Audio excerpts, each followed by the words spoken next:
श्री विशाल, मैं पूजा रावत अपने ब्लॉग में आपका हार्दिक स्वागत करती हूँ। उत्तराखंड और बद्रीनाथ धाम के छोटे से खूबसूरत गांव लंगासू से मैं हूँ अभी घर पे। अभी मैंने खाना खाया, 4 बजने वाला है तो मैं जा रही हूँ शॉप को। और मेरे अभी ना काफ़ी इंटरेस्टिंग और बहुत ही अमेजिंग ब्लॉग्स आने वाले हैं। बद्रीनाथ धाम जी के जो कपाट बंद होंगे वो अभी मैंने डाउनलोडिंग पे लगा रखा है। उसके बाद मैं अपने दोस्त के घर गई। उसके बाद हमने दोस्तों के साथ मस्ती की। रूम में हमें 2 नए दोस्त मिले, उनकी व्लॉग है। काफ़ी कुछ अभी बाकी रह गया, लेकिन बीच बीच में एक रिएक्शन भी आता रहेगा, क्योंकि मुझे ये भी ज़रूरी है हर किसी को समझाना या उनके सवालों का जवाब देना। तो चलिए जी आगे चलते हैं नैन्सी की शादी की तरफ। जो कि आप लोगों को सभी को पता है कि नैन्सी की शादी से काफ़ी हंगामा मचा हुआ है। हर कोई कुछ ना कुछ बात, पक्ष निपक्ष सब रख रहे हैं लोग अपना। कोई निष्पक्ष बोल रहा है, कोई पक्ष में बोल रहा है, कोई विपक्ष में बोल रहा है, कोई कुछ कोई कुछ कोई कुछ, सब कुछ लगे हुए हैं। सब अपनी अपनी तरफ से, एक तरफ से ये कहेंगे कि सफाई झाड़ने में लगे हैं या फिर समझाने में लगे हैं। तो वही काम मेरा भी है।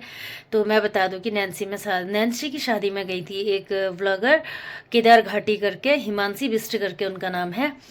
तो उन्होंने भी ना काफ़ी भला बुरा बोला है शादी के बाद। जो बवंडर मचाया, जो कि गलत था, कि खाना नहीं मिला या फिर मतलब काफ़ी कुछ उन्होंने कहा। उनकी ब्लॉग में जाके तुम सुन सकते हो कि वो क्या क्या चीज़ कह रही हैं। जबकि उन्हें सिर्फ, मुझे लगता है चंद लोगों को ना सिर्फ व्यूज़ से ही मतलब है, बाकी कोई मतलब नहीं है। अगर मेरा सिर्फ सभी ब्लॉगरों से, मतलब सभी ब्लॉगरों से नहीं, सिर्फ उन लोगों से ये सवाल है कि जब तुम्हें वहाँ पे कुछ भी मतलब नहीं लग रहा था कि तुम्हारी इज्जत हो रही है, तुम्हारी पूछ हो रही है, कुछ हो रही है, तो तुम इतने दिन वहाँ पे रुके कैसे? मुझे ये समझ नहीं आ रही है। सारे फंक्शन अटेंड करने के बाद ही तुम सब ने अपना जो मन की भड़ास थी उसको निकालना शुरू किया। भाई शुरू दिन से ही तुम्हें लगा होगा वो तुम्हें इग्नोर कर रहे हैं, या तुम्हें ज़्यादा, जैसे तारा को उन्होंने बिल्कुल सब कुछ बना रखा था अपना, करता धरता एक तरफ से कहेंगे, क्योंकि बनाएंगे भी जायज़ है। क्योंकि तारा ना नैन्सी के बचपन की सहेली है या बहुत पुरानी सहेली है, यूँ कहिए तो वो जायज़ होता ही है। क्योंकि दोस्तों को ही ज़्यादा एक काम दिया जाता है, हमें खुद से पता है। क्योंकि अपनी शादी का मुझे पता है, मैंने भी सारा जिम्मा अपनी दोस्त को दे रखा था। पर्स तक उसके पास मैंने दे रखा था, जो भी पैसे हो रहे थे उसमें डाल रहे थे, और श्रृंगारदान उसके पास था, जेवर का जो बॉक्स था वो उसके पास था। तो आप लोग ऐसा कैसे बोल सकते हो?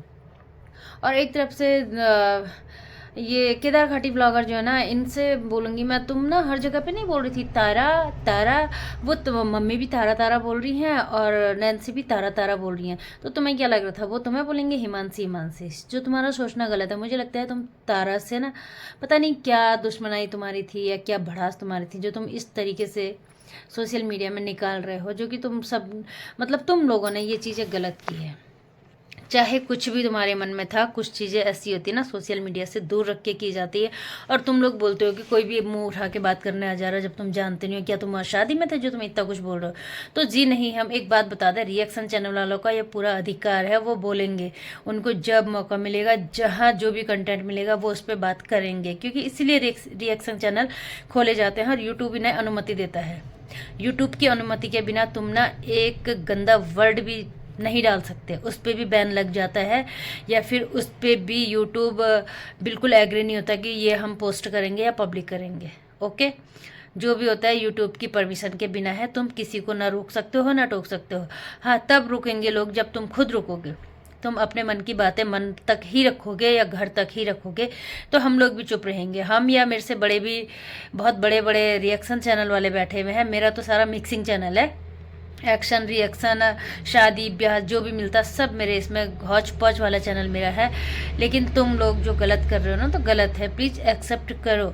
या तो फिर मैं 100 की 9 जो एक बोलते हैं ना कि एक बात, या तो तुम लोग नैन्सी से एक बार माफ़ी मांग लो, सारी कंट्रोवर्सी यहीं पे ख़त्म हो जाएगी।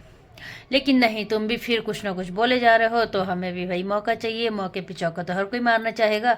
तो इसलिए ज़्यादा ना कहते हुए इतना कहूँगी कि अभी भी आप लोग माफ़ी मांग लीजिए, या इस बात को मत बढ़ाइए। क्यों एक दूसरे पे बहस करने पे तुले हो? उत्तराखंड इतना छोटा सा राज्य है, उस राज्य में भी तुम मतलब एक सोचता है कि मैं बड़ा, दूसरा सोचता है कि मैं बड़ा। लेकिन कोई बात नहीं, एक दिन हम भी बहुत बड़े होंगे।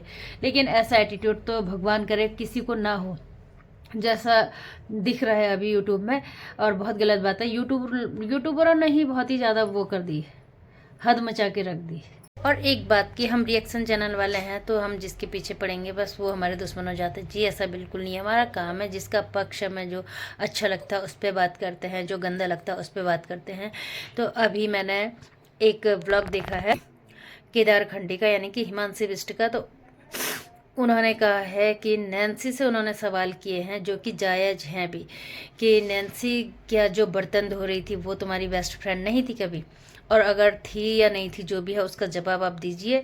और जो वो दीपा नेगी के कंधों पर सर रख के रो रही थी, ऐसा क्यों? क्या वो तुम्हारे साथ स्टेज में आने लायक नहीं थी, या वो तुम्हारी बेस्ट फ्रेंड नहीं थी? तो ये सवाल भी मुझे काफ़ी अच्छा इनका लगा है। तो प्लीज़ नैन्सी तुम भी जवाब दीजिएगा, क्या ये सही है जो इन्होंने कहा है? अगर बात उठेगी तो मुद्दे बढ़ेंगे ही बढ़ेंगे, ना कि घटेंगे। एक चुप होगा तो सब चुप होंगे, लेकिन अगर कोई एक सवाल करेगा तो एक सवाल पे 10 सवाल खड़े होते हैं, ये हर कोई जानता है। और ये सवाल अभी मैंने उठाया और इसके बाद न जाने कितने रिएक्शन चैनल वाले इस सवाल पे ही मुद्दा उठाएंगे, और नैन्सी को भी जवाब देना होगा कि क्या सिर्फ ब्लॉगर ही तुम्हारे बेस्ट फ्रेंड है, और अदरवाइज जो बर्तन धो रही थी क्या वो तुम्हारी कुछ नहीं लगती? कोई दोस्त तो होगी या बेस्ट फ्रेंड तो होगी, अगर थी या नहीं थी वो आपको जवाब देना है। और वो दीपा नेगी के पास ही जाकर क्यों रो रही थी, ये भी बहुत बड़ा सवाल है, क्योंकि दीपा नेगी बहुत अलग गांव की है, आप लोग बहुत अलग गांव के हैं। तो इसका रीज़न प्लीज़ ज़रूर पब्लिक कीजिएगा। जब सवाल पब्लिक हो चुका है तो जवाब भी पब्लिक होना चाहिए।